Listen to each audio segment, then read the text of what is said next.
మోకాళ్ళ మరియు నడుము నొప్పులకు చిన్న ఇంజెక్షన్ ద్వారా పరిష్కారం. డాక్టర్ ప్రకాష్ గుడిపూడి, 18 సంవత్సరాల అనుభవం. సంప్రదించండి. Elite spine and pain management centre, Manikonda, Hyderabad. NTV ప్రేక్షకులకు ముందుగా గణతంత్ర దినోత్సవ శుభాకాంక్షలు. గణతంత్ర దినోత్సవ వేడుకల సందర్భంగా పద్మ అవార్డుల్ని ప్రకటించింది కేంద్ర ప్రభుత్వం. చిరంజీవి, వెంకయ్య నాయుడిని పద్మ విభూషణ్ పురస్కారాలు వరించాయి. తెలుగు నేలకు చెందిన 4గురికి పద్మశ్రీ పురస్కారాలు దక్కాయి.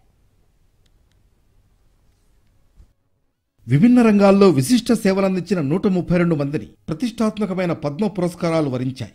ఈ ఏడాది 110 మందిని పద్మశ్రీ అవార్డులకు ఎంపిక చేసింది కేంద్ర ప్రభుత్వం. అలాగే 17 మందికి పద్మభూషణ్ పురస్కారాలు దక్కనున్నాయి. తెలుగు నటుడు చిరంజీవి, నటి వైజయంతిమాల, వెంకయ్య నాయుడు సహా 5గురిని పద్మవిభూషణ్తో సత్కరించనుంది.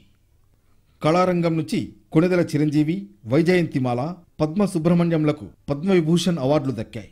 ప్రజా వ్యవహారాలలో వెంకయ్య నాయుడుకు, సోషల్ వర్క్ విభాగంలో బీహార్కు చెందిన బిందేశ్వర్ పాఠక్లకు పద్మవిభూషణ్ అవార్డులు ప్రకటించింది కేంద్ర ప్రభుత్వం.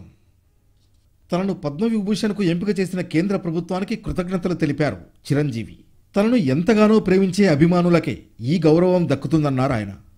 పద్మవిభూషణ్ అవార్డు వచ్చిందని తెలిసిన క్షణం నిజంగా ఏం మాట్లాడాలో, ఎలా రియాక్ట్ అవ్వాలో తెలియని పరిస్థితి. మన దేశంలో 2వ అత్యున్నత పౌర పురస్కారం పద్మవిభూషణ్ లభించినందుకు నాకు నిజంగా చాలా సంతోషంగా ఉంది. ఒక తల్లి కడుపున పుట్టకపోయినా నన్ను తమ సొంత మనిషిగా, మీ అన్నయ్యగా, మీ బిడ్డగా భావించే కోట్లాది మంది ప్రజల ఆశీస్సులు, నా సినీ కుటుంబం యొక్క అండదండలు, అలాగే నీడల నాతో ప్రతి నిమిషం నడిచే లక్షలాది మంది అభిమానుల ప్రేమ, ఆదరణ కారణంగానే నేను ఈ రోజున ఈ స్థితిలో ఉన్నా. అందుకే నాకు దక్కినటువంటి గౌరవం ఇది మీది. నన్ను ఈ ప్రతిష్టాత్మకమైనటువంటి పద్మవిభూషణ్ అవార్డుకి ఎంపిక చేసిన భారత ప్రభుత్వానికి, గౌరవ ప్రధాని శ్రీ నరేంద్ర మోడీ గారికి నా హృదయపూర్వక కృతజ్ఞతలు. జై హింద్. కళారంగం నుంచి నటుడు మిథున్ చక్రవర్తి, గాయని ఉషా ఉతప్, దివంగత తమిళ నటుడు కెప్టెన్ విజయకాంత్లకు పద్మభూషణ్ పురస్కారాలు దక్కాయి. అలాగే వాణిజ్యం, పరిశ్రమల రంగంలో తైవాన్కు చెందిన యువాంగ్ లియూకు పద్మభూషణ్ ప్రకటించింది ప్రభుత్వం.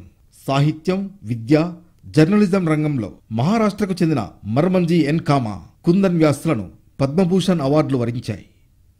తెలుగు రాష్ట్రాల నుంచి 4గురు పద్మశ్రీ పురస్కారాలకు ఎంపికయ్యారు. ఆంధ్రప్రదేశ్ నుంచి హరికథా కళాకారిణి ఉమామహేశ్వరి, తెలంగాణ నుంచి యక్షగానం కళాకారుడు గడ్డం సమ్మయ్య, బుర్రవీణా కళాకారుడు దాసరి కొండప్ప, వేలు ఆనందాచారి పద్మశ్రీ అవార్డులకు ఎంపికయ్యారు. ఫ్రాన్స్కు చెందిన కిరణ్ వ్యాస్కు యోగాలో, పియర్ సిల్వేయన్ ఫిలియోజత్కు సాహిత్యం, విద్యా రంగాల్లో పద్మశ్రీ పురస్కారాలు దక్కాయి.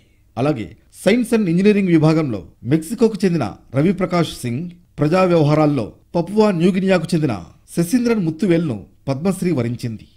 గణతంత్ర దినోత్సవ వేడుకల సందర్భంగా పద్మ అవార్డుల్ని ప్రకటించింది కేంద్ర ప్రభుత్వం.